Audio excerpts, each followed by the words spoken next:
इसको ले लीजिए आधार और इसको ले लीजिए कर्ण। यानी कि समकोण त्रिभुज में सबसे बड़ी भुजा कौन होगी? कर्ण होगी। पहला क्वेश्चन।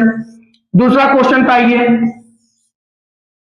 कि अगर पूछ लिया जाए कि समकोण के सामने वाला भुजा क्या कहलाता है, तो कहिएगा समकोण के सामने वाली भुजा, समकोण के सामने वाली भुजा, समकोण के सामने वाली भुजा कर्ण कहलाती है। क्या कहलाती है?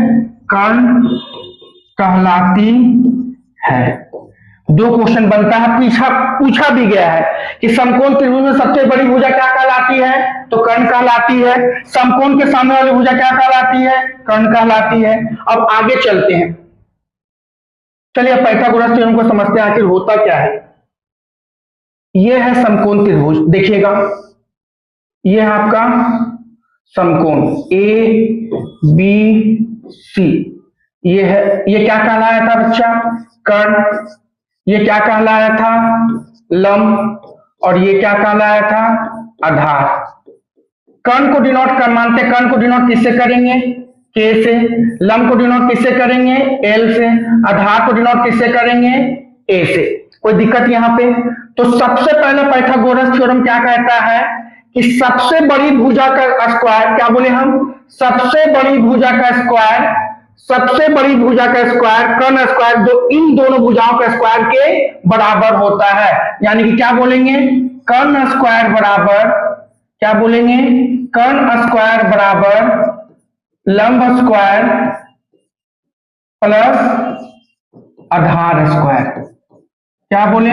लंब स्क्वायर प्लस आधार स्क्वायर। तो पहला फॉर्मूला क्या बना कि कर्ण स्क्वायर बराबर क्या होता है? लंब स्क्वायर प्लस आधार स्क्वायर। ये जैसे ही स्क्वायर हटेगा इधर जाके क्या हो जाएगा? वर्गमूल। तो अगर कोई पूछेगा कि कर्ण बराबर क्या होगा, तो बोलेगा अंडर रूट लंब स्क्वायर प्लस आधार स्क्वायर। ये इसी से ड्राइव हुआ है, कोई नया फॉर्मूला इसमें नहीं बना है। ये पहला फॉर्मूला था। दूसरा फॉर्मूला पे आते हैं। दूसरा फॉर्मूला क्या बनता है, देखिएगा।